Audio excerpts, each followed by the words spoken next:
You are listening to That Big CEO Energy, where we talk all things business, life, marriage, and push you to a new edge of discovering what that big CEO energy means for you.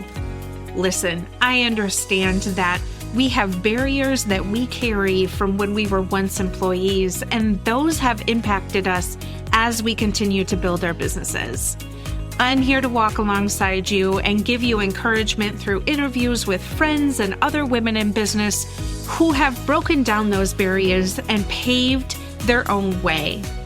Tune in with me as we uncover some of the unconscious things that we do that keep us from building that big CEO energy we've always dreamed about. Let's dive in. Welcome back for another episode. This week, we are going to chit-chat about boundaries. Isn't that a fun word? Nobody likes to talk about boundaries. Can we just all be honest about it?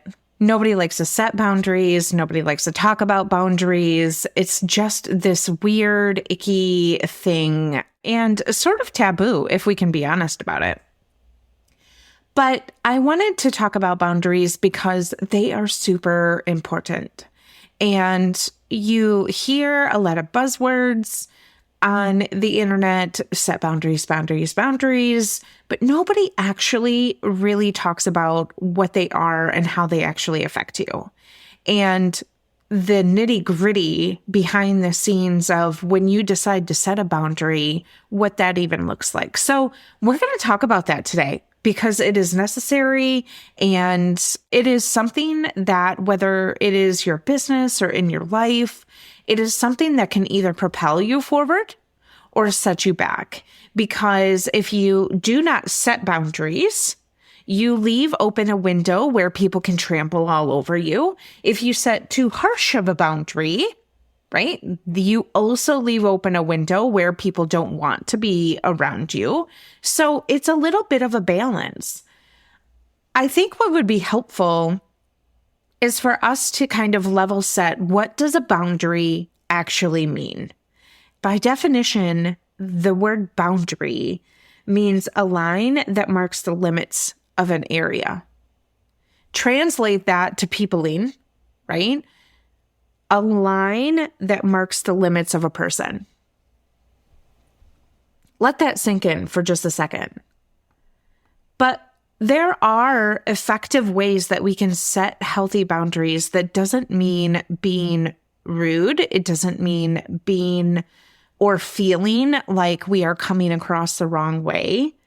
But you will begin to notice what your boundaries are as you grow as a person, as you work within your being to help you understand what you need. And some people might say that boundaries are a selfish way of being, but everybody needs to have them because, again, going back to, if you don't set them, you leave open the window where people can just trample all over you, which does no good for anyone involved. And if you do set them, you leave open a window where people won't want to be around you because you've just gone ad hoc, and now all of a sudden you're wondering to yourself, what the heck did I just do? I tried to set a boundary and that was too harsh because it didn't meet either of our needs. So let's talk a little bit about how to sort of visualize when you need a boundary and what you should consider when you do need to set some boundaries. And the first and most important step to sort of defining your boundaries is to make them concrete. Once you decide what boundaries will be in place, you have to stick to it. And this is so important because once you set your boundaries and once you are comfortable with what boundaries those are, it is so easy then to show up in conversations, to show up in spaces where you can audibly and notably say, this doesn't align with me. And people start to notice that, right? And they will begin to notice that you are working on yourself. You are setting healthy ways in which they and you are going to do quote unquote either business or interactions.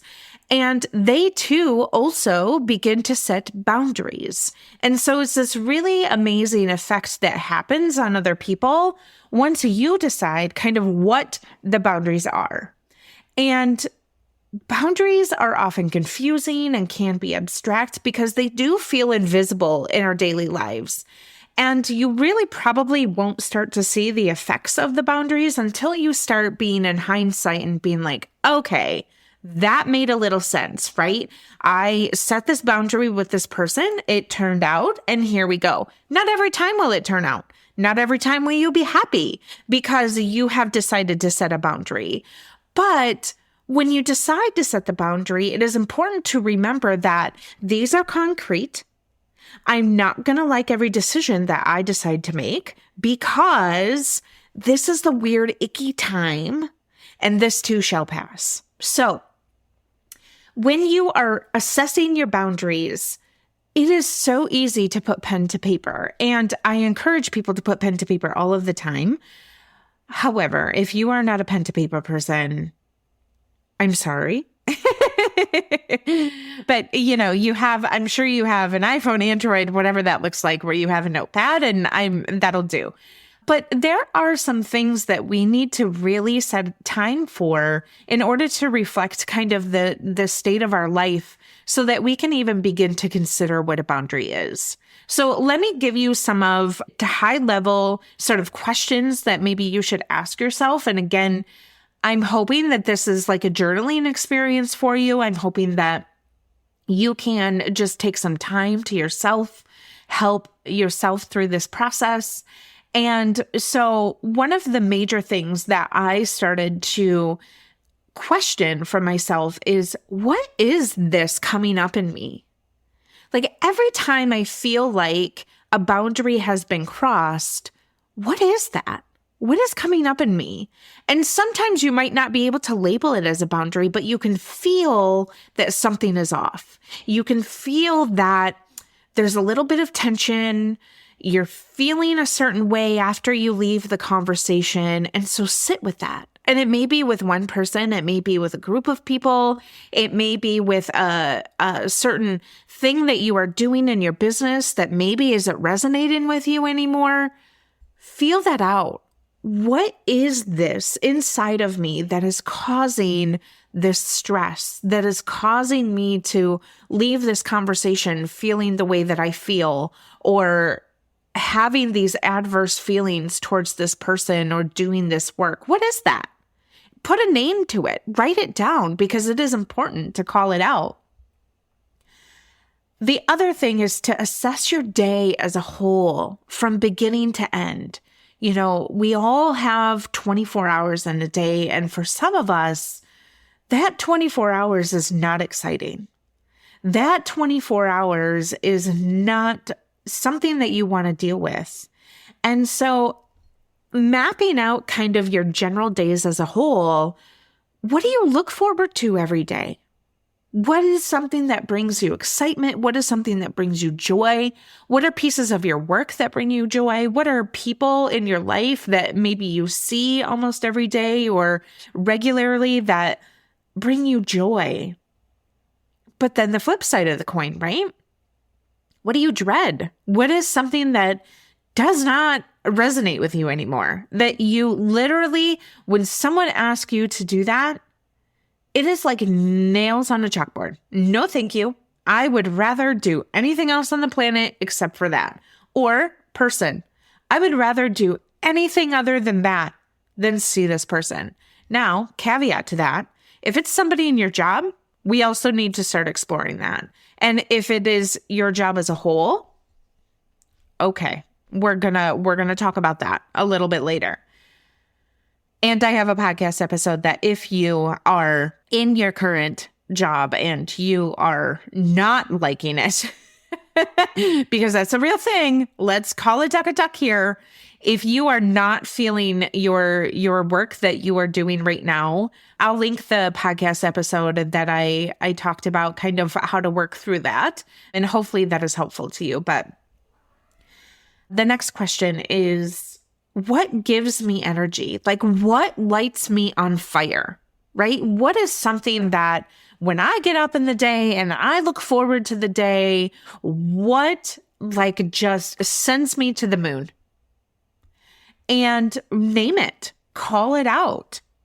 Same with people. Like, who are the people in your circle, a social circle, a work circle, whatever that is, who lights you up, who sends you encouragement, who walks beside you, who is with you when you are down and gives you honest advice? Who are those people? Name them, celebrate them. And then what areas of your life do you just feel like you are exhausted? And it may be from the time you wake up to the time you go to bed. Is it the kids? Is it your job? Is it a piece of your business that just doesn't resonate with you anymore? Again, call it out, write it down. Sometimes writing it down and putting a name to that thing and being so thoughtful, right, about what each thing is by calling it out, that encourages you to keep sifting through your day, sifting through your week, sifting through your month in order to assess what is happening. And then on the flip side of exhaustion is what makes you feel supported and valued, right? What are those things, again, in your job, in your business, in your life? Maybe it's a person. Maybe it is someone who, just maybe walks you to your car every day. I mean, that's feeling support.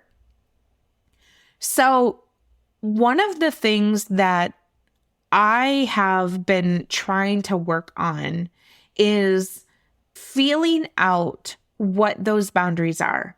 What are things that I need to rid of? It's kind of like this stop, start, and continue model, right? What are some things in my life that I need to stop because they are pushing my boundaries? They are, right, overstepping in the line in the sand that I've drawn for myself. People, places, work that I'm doing, all sorts of things. What are the things that I could start doing in order to make sure that I am feeling fulfilled? And sometimes that looks like creating boundaries where you find yourself what those things are that you need to start. And then you write down, what do those things need from you? Is it a lifestyle change? Is it a people change? Is it a location change? What is that? Be honest with it, be radical with it, and understand that this is just the beginning of kind of working through this, right? And then continue. What are some things that you really love, really enjoy? And do those things continually fit into your day-to-day life that you feel comfortable enough that, yeah, they fit within my personal boundaries? I think I'm good on these. So 3 distinct areas that you can kind of work in. Once we have established what boundaries we need to have in place for the sake of our mental health, we can then begin clearly communicating boundaries and start to offload from your mental state of mind those things that no longer fit. So some categories that might be helpful for boundaries is time, right? A time boundary. Does it fit into your day? If not, why? And what are some things that you need to push out of the way if that's something that you want to keep in your life? What are other things that need to be moved around? And if someone is crouching in on your time, it is up to you to help them understand how much time you actually have.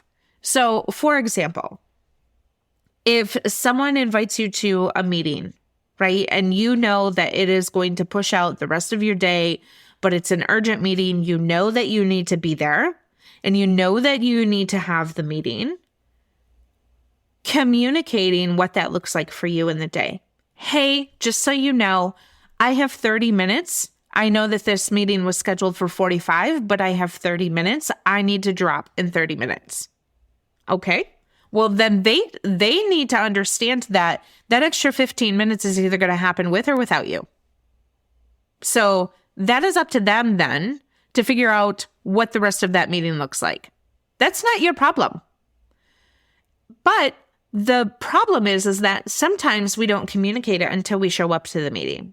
And that is also not respectful of their boundaries. So when you get invited to said meeting, that is when you again have to go back to your calendar and be like, oh yeah, that is going to be a tight fit.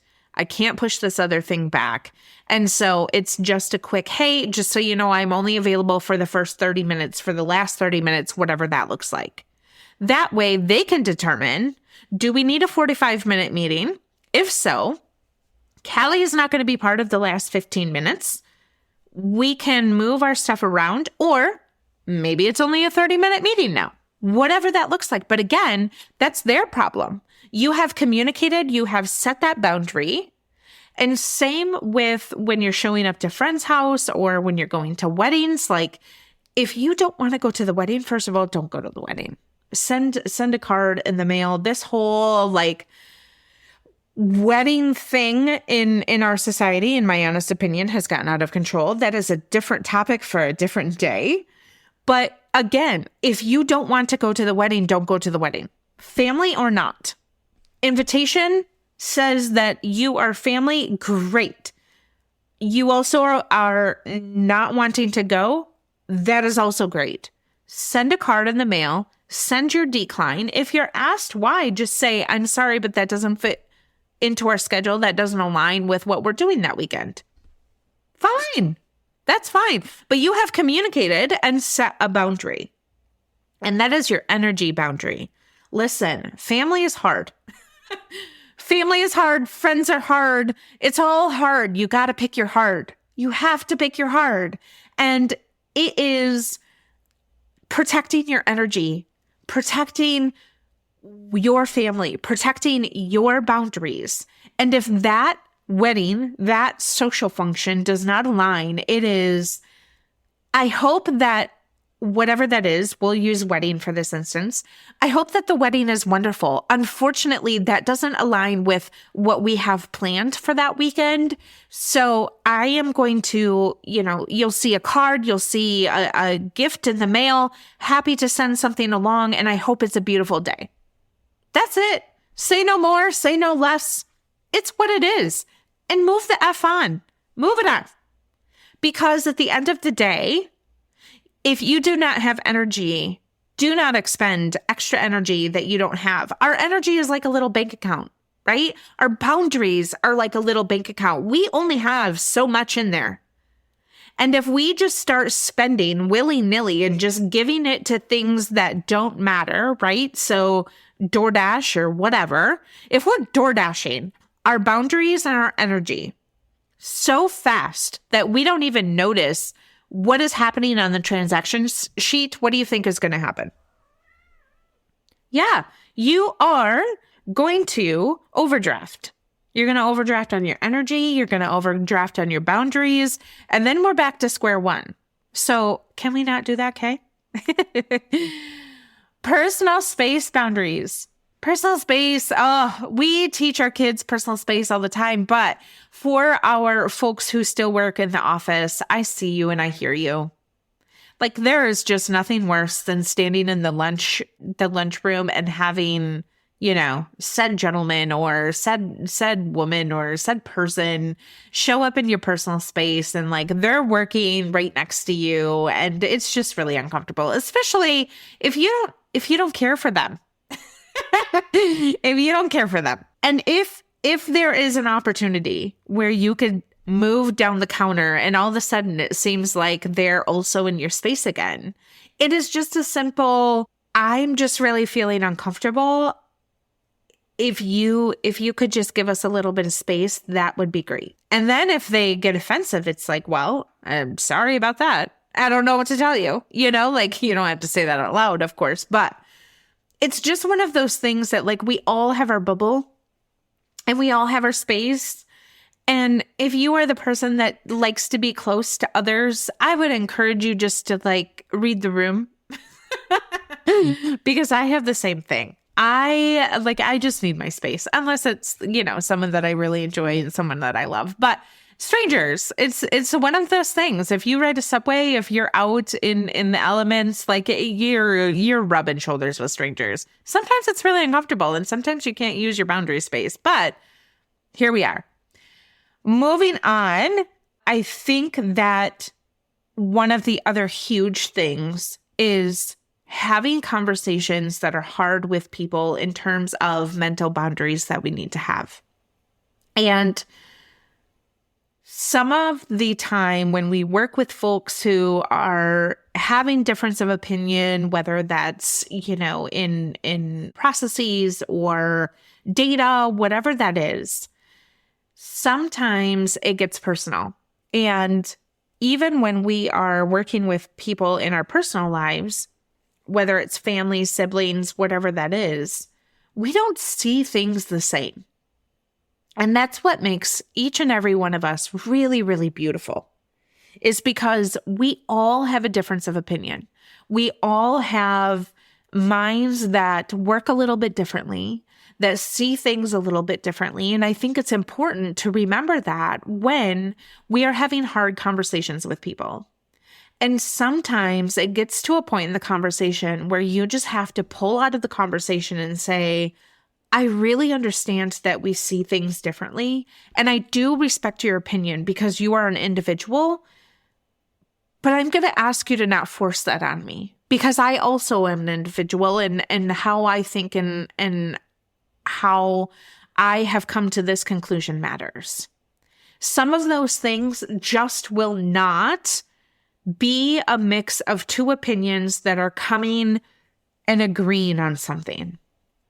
I can think of things like how people do things at work, right? There are a million ways to skin a cat, is what the saying is.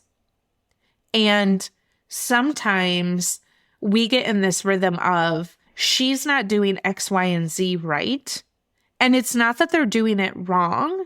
It's that they're doing it a different way. Now, caveat to that, if they're doing it inherently wrong and it still comes up wrong, well, then it's wrong and they just don't know how to do that.